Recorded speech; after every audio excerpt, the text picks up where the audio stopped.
पश्चिम बंगाल में विधानसभा चुनाव के नतीजों को लेकर राजनीतिक माहौल बेहद गर्म नजर आ रहा है। भारतीय जनता पार्टी ने राज्य में बड़ी सफलता का दावा किया, जबकि तृणमूल कांग्रेस ने परिणामों पर सवाल उठा दिए हैं। चुनावी नतीजों के बाद दोनों दलों के बीच आरोप प्रत्यारोप का दौर तेज हो चुका है। नतीजों के बाद राजनीतिक हलचल भी पैदा हो गई है, जहां राज्य में बीजेपी का ऐतिहासिक प्रदर्शन माना गया।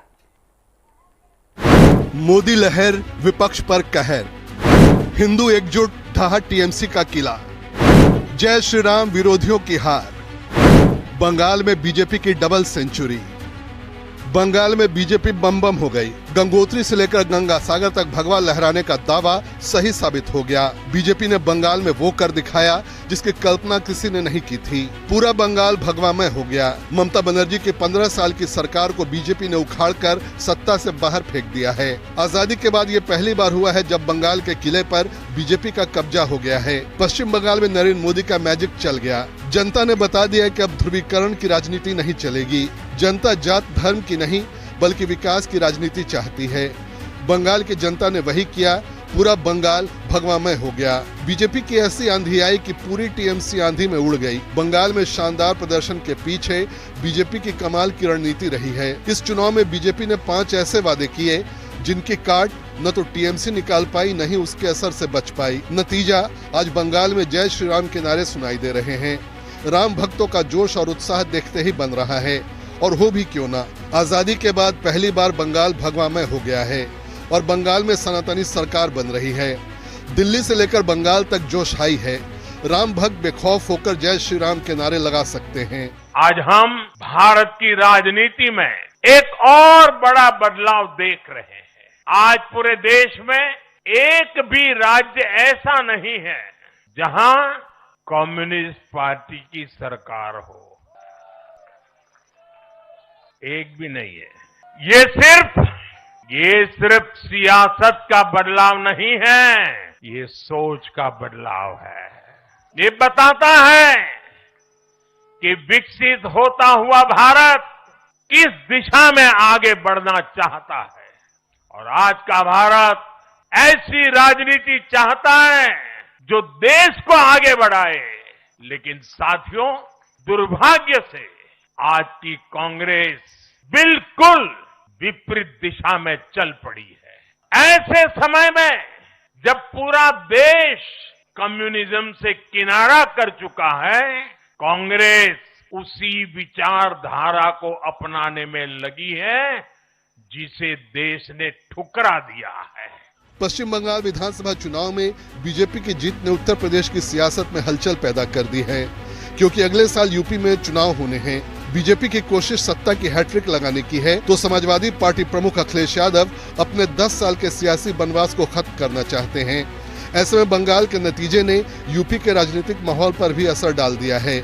पश्चिम बंगाल में बीजेपी की यह ऐतिहासिक जीत महज एक राज्य की जीत नहीं है, बल्कि ये 2027 में होने वाले उत्तर प्रदेश विधानसभा चुनाव के लिए एक लॉन्च पैड तैयार कर दिया गया है। बीजेपी ने जिस तरह से बंगाल में ममता बनर्जी को मात दी है, उससे अखिलेश यादव के चैलेंज से निपटने में नई ऊर्जा मिलेगी। उत्तर प्रदेश में अखिलेश यादव ने 2024 के लोकसभा चुनाव में पीडीएफ फॉर्मूले से बीजेपी को तगड़ा झटका दिया। बीजेपी ने 2 साल में कमबैक किया है। ऐसे में बंगाल में ममता की हार विपक्ष के लिए बड़ा झटका है, तो बीजेपी के लिए यूपी में बूस्टर डोज की तरह है, जो समाजवादी पार्टी कांग्रेस के लिए किसी सियासी टेंशन से कम नहीं है। बंगाल चुनाव में अखिलेश यादव पूरी तरह से ममता बनर्जी के पक्ष में खड़े थे। यही वजह है कि बंगाल चुनाव के नतीजों को यूपी की सियासत से जोड़कर देखा जा रहा है, क्योंकि अगले साल उत्तर प्रदेश में विधानसभा के चुनाव होने हैं। बंगाल जैसे कठिन राज्य में जीत ने बीजेपी कैडर को यह संदेश दिया है कि अजय कुछ भी नहीं है। बंगाल में मिली सफलता के बाद योगी आदित्यनाथ अब 2027 के लिए और भी अधिक आत्मविश्वास के साथ मैदान में उतरेंगे। बंगाल के नतीजों ने साबित कर दिया है कि बीजेपी के हिंदुत्व कार्ड ने विपक्ष के सारे समीकरण को ध्वस्त कर दिया है। बीजेपी ने पश्चिम बंगाल में मुस्लिम बहुल सीटों पर सेंधमारी कर बटेंगे तो कटेंगे वाले नैरेटिव को धार देने के लिए धार्मिक ध्रुवीकरण की बिसात बिछाई। इसका नतीजा था कि 30% मुस्लिम बंगाल में होने के बाद भी बीजेपी जीतने में सफल रही है। बीजेपी अब समाजवादी पार्टी के सामाजिक न्याय के जवाब में सांस्कृतिक एकीकरण को और मजबूती से पेश करेगी। जहां अयोध्या होगी वहां विजय तो होगी होगी। अयोध्या ने साबित किया है, जहां राम होंगे वहां विजय होगी। ये भी अयोध्या ने साबित किया है। सम विषम परिस्थितियों में हम झुकेंगे नहीं, रुकेंगे नहीं, डिगेंगे भी नहीं, अपने लक्ष्य को प्राप्त करेंगे। यह अयोध्या ने दुनिया को बताया है और दुनिया आज अनुसरण ले रही है अयोध्या धाम से। समाजवादी प्रमुख अखिलेश यादव अक्सर ममता बनर्जी को अपनी बड़ी बहन और आदर्श मानते हैं। उनके लिए बंगाल में टीएमसी की हार एक बड़ा झटका है।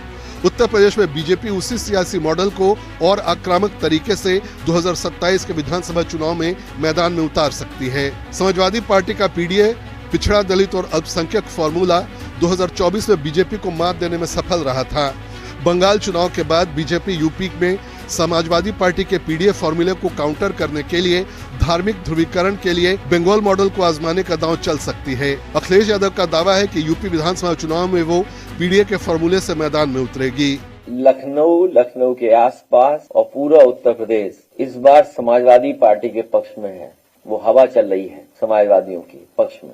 बीजेपी उत्तर प्रदेश में 2014 के बाद से लेकर लगातार जीतती आ रही है, लेकिन उसे 2024 में अखिलेश ने बड़ा झटका दिया। ऐसे में बीजेपी के लिए सत्ता की हैट्रिक लगाना एक बड़ी चुनौती है। लेकिन पीएम मोदी की अगुवाई में जिस तरह पार्टी कमबैक कर रही है, उससे यूपी में भी पार्टी नेताओं और कार्यकर्ताओं को सियासी हौसला मिला है। बंगाल में बीजेपी ने जिस तरह घुसपैठ के मुद्दे को हिंदुत्व के साथ जोड़ा, वो सियासी संजीवनी बना। अब यही फॉर्मूला यूपी में 2027 के लिए ब्लूप्रिंट बनेगा। पश्चिम बंगाल में संदेश खाली और आरजी कर जैसे मुद्दों पर बीजेपी ने जो घेरेबंदी की, उसने यूपी में कानून व्यवस्था और नारी सुरक्षा के नैरेटिव को और धार दी है। बंगाल की जीत ने बीजेपी के लिए वो विजेता वाला नैरेटिव सेट कर दिया है जिसकी तलाश उन्हें 2024 के लोकसभा चुनाव के बाद से थी। यूपी 2027 के रण में अब बीजेपी एक प्रोएक्टिव मोड में होगी, जबकि समाजवादी पार्टी कांग्रेस को अपनी पूरी रणनीति दोबारा लिखनी पड़ सकती है। अगर बंगाल में कमल खिल सकता है तो बीजेपी के लिए यूपी में हैट्रिक अब दूर की कौड़ी नहीं लगती। ब्यूरो रिपोर्ट, हिंदी खबर।